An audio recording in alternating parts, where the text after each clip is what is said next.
고난주간 셋째 날 아침 저희들에게 주시는 하나님 말씀 요나 2장 1절로 4절까지 말씀입니다. 요나가 물고기 뱃속에서 그의 하나님 여호와께 기도하여 이르되 내가 받는 고난으로 말미암아 여호와께 불러 아뢰었더니 주께서 내게 대답하셨고 내가 수월의 뱃속에서 부르짖었더니 주께서 내 음성을 들으셨나이다. 주께서 나를 깊음 속 바다 가운데에 던지셨으므로 큰 물이 나를 둘렀고 주의 파도와 큰 물결이 다 내 위에 넘쳤나이다. 내가 말하기를 내가 주의 목전에서 쫓겨났을지라도 다시 주의 성전을 바라보겠다 하였나이다. 아멘. 고난 중에도 기도하라라는 제목으로 오늘 말씀 전합니다. 오늘은 우리가 요나서 말씀을 묵상하게 되는데요. 요나 선지자의 삶은 우리가 잘 알고 있는 것처럼 하나님의 명령에 불순종했다가 물고기 뱃속에서 사흘 동안 갇혀 있게 되는 이야기로 시작이 됩니다. 특별히 요나가 물고기 뱃속에서 지낸 사흘이라는 시간은 바로 예수님의 죽음을 보여주는 사건이었죠. 그래서 예수님도 어떻게 말씀하시는가 하면 마태복음 12장 40절을 보게 되면 제가 읽어드립니다.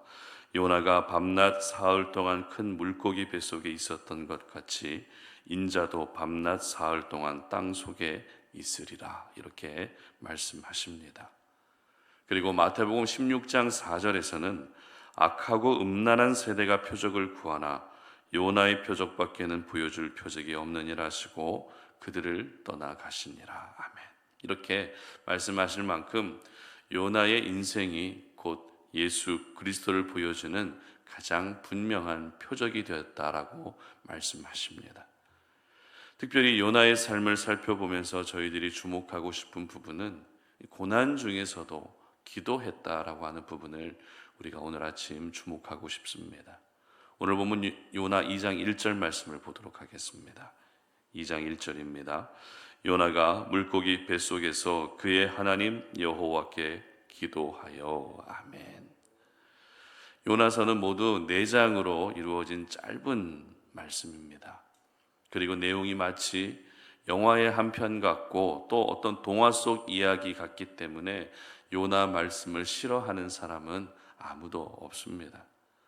그리고 선지자임에도 불구하고 이렇게 불순종하는 사람도 있구나라고 하는 어떤 인간적인 연약함을 우리가 볼 수 있기 때문에 요나 말씀을 통해서 많은 분들이 공감하고 동감하게 됩니다. 이 요나서의 스토리를 키워드로 표현하게 되면 불순종과 고난과 회개와 순종, 그리고 분노, 하나님의 자비, 이렇게 이어질 수 있습니다. 그리고 이렇게 이야기가 전개되는 가운데 요나가 기도했다라고 하는 부분은 2군데에 등장합니다. 특별히 요나가 기도했을 때의 상황을 보면 모두 공통점이 있는데요. 바로 상황과 환경이 결코 좋지 않은 가운데서 기도했다는 것이고 또 마음 상태도 좋지 않은 가운데서 기도했다라고 하는 공통점을 가지고 있습니다. 다시 말해서 상황과 마음이 모두 좋지 않았지만 기도했다는 것입니다. 조금 전에 읽었던 요나 2장 1절은 물고기 뱃속에 있을 때 요나가 기도했다는 내용입니다. 그리고 요나 4장 1절과 2절 상반절을 한번 보도록 하겠습니다. 4장 1절과 2절 상반절입니다. 요나가 매우 싫어하고 성내며 여호와께 기도하여 이르되. 아멘. 요나가 2번째 기도했던 배경은 물고기 뱃속에서 자신의 죄를 회개하고 다시 하나님의 명령에 따라서 니느웨 성을 향해 나아갑니다. 그리고 그곳에서 하나님이 명령하신 대로 회개의 말씀을 선포합니다. 그러자 하나님이 니느웨 사람들을 용서해 주시자 그것에 대해서 화가 난 것입니다. 아니, 멸망시키겠다고 하실 때는 언제고 다시 용서해 주시는 것을 보면서 요나는 납득이 되지 않은 것입니다. 그래서 하나님을 향해 원망하게 되고 이때 2번째 기도를 올려드리게 됩니다. 이처럼 첫 번째 기도는 물고기 뱃속이라고 하는 환경적 고난 가운데에서 기도했고, 두 번째 기도는 심리적, 마음적 고난 가운데에서 기도했던 것입니다. 이것을 보면 우리가 이 땅 가운데서 겪는 고난이 종류가 정말 다양하다는 것을 알 수 있습니다.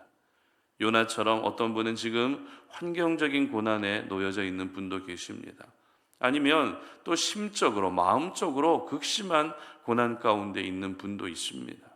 그리고 우리가 어제 살펴봤던 것처럼 선을 행함으로 받는 고난을 겪는 분도 계십니다.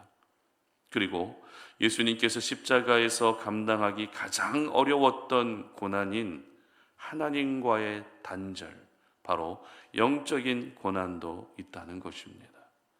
따라서 고난에서 예외가 될 수 있는 사람은 아무도 없습니다. 모든 사람은 환경적 고난이든 심리적 고난이든 영적인 고난이든 고난과 함께 살아갈 수밖에 없다는 것입니다. 그런데 중요한 것은 그 고난 가운데서도 어떻게 해야 된다고요? 기도해야 된다는 것입니다. 고난 중에 내가 할 수 있는 것이 아무것도 없다고 해서 낙심하고만 있을 것이 아니라 고난 중에도 내가 할 수 있는 것이 얼마든지 있는데 그것이 바로 기도라는 사실을 절대 잊으면 안 된다는 것입니다. 기도에 대한 성경의 가르침을 보게 되면 우리가 무언가 필요할 때도 기도할 수 있고 죄를 회개하기 위해서도 기도할 수 있습니다. 그리고 하나님이 기뻐하시는 삶을 살기 위해서도 기도할 수 있다라고 성경은 가르치고 있습니다. 기도는 어떤 한 가지 목적으로만 하는 것이 아니라 다양한 상황에서 다양한 기도를 할 수 있습니다. 그러나 오늘 이 아침에 우리가 기억해야 할 것은 고난 중에도 기도해야 된다는 것입니다. 고난 중에 우리가 반드시 해야 될 것은 다른 무엇보다도 바로 기도라는 사실을 절대 잊어서는 안 되는 것입니다. 그렇다면 왜 우리는 고난 가운데서도 기도해야 되는 것일까요? 그 기도를 통해서 고난을 헤쳐나올 수 있기 때문입니까? 기도하면 고난에서 건져주시기 때문입니까? 물론 그것도 틀린 것은 아닙니다. 우리가 기도하면 하나님은 그 고난에서 우리를 건져주시는 것은 맞습니다. 하지만 우리는 고난을 통해서 더욱더 하나님이 기뻐하시는 사람으로 만들어져야 한다라는 사실을 잊어서는 안 된다는 것이죠. 오늘 요나가 바로 고난 중에 기도하면서 하나님이 기뻐하시는 사람으로 만들어질 수 있었습니다. 이것이 바로 우리가 고난 가운데서도 기도해야 되는 이유입니다. 요나는 물고기 뱃속이라고 하는 환경적 고난 가운데서 기도합니다. 특별히 요나는 물고기 뱃속을 어떻게 표현하고 있습니까? 수올의 뱃속이라고 하는 표현을 사용하고 있습니다. 2절 말씀 보시기 바랍니다. 이르되 내가 받는 고난으로 말미암아 여호와께 불러 아뢰었더니 주께서 내게 대답하셨고 내가 수올의 뱃속에서 부르짖었더니 주께서 내 음성을 들으셨나이다. 아멘. 성경에서 수올은 죽은 자가 거하는 곳으로서 흔히 지옥, 구덩이, 음부 이런 뜻으로 사용됩니다. 그만큼 지금 요나의 상황이 어떤 상황이었습니까? 지옥과 같은 상황이라는 것입니다. 그런데 저희들도 가끔 이런 지옥과 같은 상황이다라는 것을 느낄 때가 있습니다. 이 세상을 살면서 오늘 하루를 살면서 너무 힘들고 지치고 또 내 뜻대로 일이 풀리지 않으면 어떤 생각을 합니까? 지옥과 같은 상황이다. 지옥과 같은 내 인생이다라는 그런 생각을 할 때가 있다는 것입니다. 그러나 지옥과 같은 지금의 상황이기 때문에 우리는 반드시 기도해야 되는 것이죠. 지옥과 같은 상황이기 때문에 기도하게 되면 하나님의 은혜가 기도하는 그 사람에게 임하게 되는 것입니다. 어떤 은혜가 임하게 될까요? 4절 말씀 보시기 바랍니다. 내가 말하기를 내가 주의 목전에서 쫓겨났을지라도 다시 주의 성전을 바라보겠다 하였나이다. 아멘.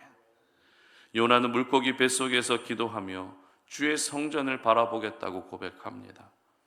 여러분, 주의 성전을 바라보겠다는 것은 하나님을 바라보겠다는 것입니다.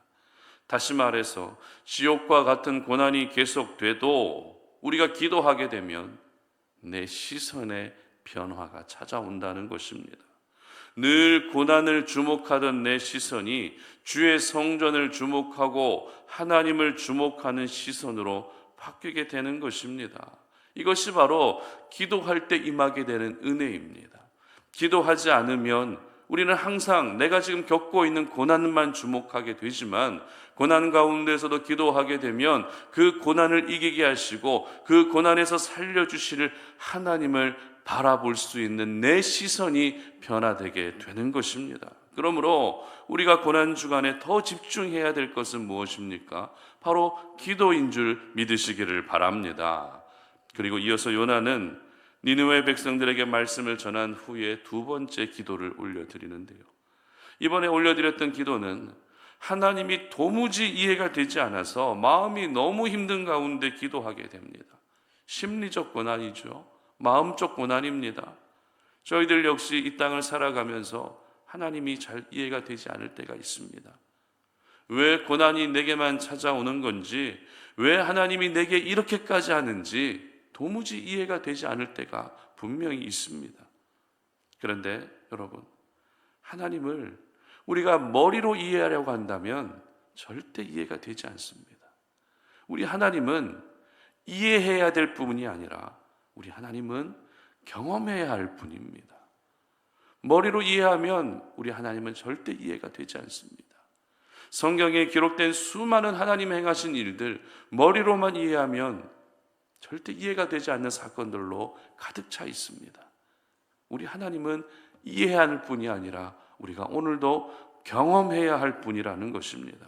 요나는 바로 이 기도를 통해서 이해되지 않던 하나님을 전인격적으로 경험하게 됩니다. 비록 성경은 이후에 요나의 인생을 기록하고 있지는 않습니다. 그러나 불순종으로 시작된 요나의 인생이 하나님의 자비하심을 경험하는 것으로 끝맺고 있기 때문에 요나는 분명 고난 가운데에서 올려드렸던 그 기도를 통해 한 단계 더 성장하고 성숙했다라는 것을 우리는 알 수 있다는 것입니다. 그렇습니다. 우리가 마음이 힘들 때 기도해야 되는 이유는 그 기도가 하나님이 어떤 분이신지 깨닫고 알게 되는 통로가 되기 때문입니다. 기도는 머리로만 알고 있던 하나님을 인격적으로 경험할 수 있는 수단이기 때문입니다. 이처럼 요나는 환경적인 고난 가운데서도 기도했습니다. 그리고 심리적인 고난 가운데서도 기도했습니다.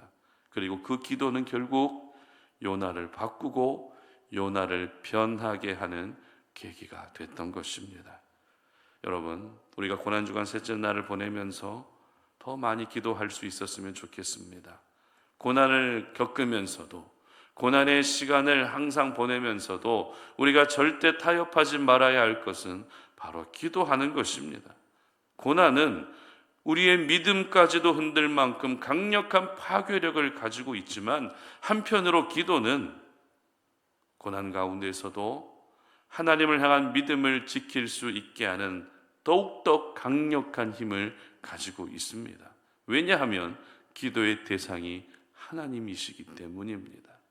고난 가운데서도 건져주시고 고난 가운데서도 살려주시는 가장 전능하신 하나님을 바라보는 것이 바로 기도이기 때문에, 기도는 가장 위대한 하나님의 능력을 경험할 수 있는 통로가 될 수밖에 없는 것입니다. 그러므로 이번 고난주간을 보내면서 여러분이 예수님의 고난을 함께 묵상하시면서도 기도하시고, 여러분이 지금 겪고 있는 인생의 고난 가운데서도 기도할 수 있었으면 좋겠습니다. 마지막으로 제가 야고보서 5장 13절 말씀을 읽어드리도록 하겠습니다. 너희 중에 고난당한 자가 있느냐? 그는 기도할 것이요 즐거워하는 자가 있느냐? 그는 찬송할지니라. 아멘. 야고보 사도 역시 고난당했을 때 기도하라고 가르치고 있습니다. 고난 중에서 우리가 해야 될 것은 바로 기도하는 것입니다. 바라기는 여러분 모두가 이번 고난 주간을 보내면서 기도의 영성이 다시 뜨겁게 타오르는 그런 귀한 은혜가 있으시기를 주님의 이름으로 축복합니다. 함께 기도하겠습니다. 살아계신 하나님, 우리가 고난주간 셋째 날을 보내면서 고난 중에도 기도해야 된다는 사실을 기억합니다. 우리가 고난을 겪으면 너무나도 힘들고 어려워서 모든 것들을 내려놓고 싶은 마음들이 크지만, 그러나 하나님은 오늘 우리에게 고난 중에서도 기도하라고 말씀하고 계십니다. 환경적으로 고난을 겪고 있든, 아니면 심리적으로 고난을 겪고 있든, 아니면 영적으로 고난을 겪고 있든, 고난 가운데에서 기도하는 것이 우리가 마땅히 고난주간 셋째 날 보내야 하고 살아야 할 삶인 줄로 믿사오니, 하나님 아버지, 이 고난이 하나님 아버지 앞에 무릎 꿇을 수 있는 그런 또 하나의 시간이 될 수 있도록 도와주시옵소서. 그래서 이 고난 가운데 기도함으로 말미암아 고난에만 집중하며 살아왔던 우리의 시선이 주의 성전을 바라보는 시선이 되게 하시고, 하나님을 바라보는 시선이 될 수 있도록 은혜 베풀어 주시옵소서. 감사드리며 예수님의 이름으로 기도드립니다. 아멘.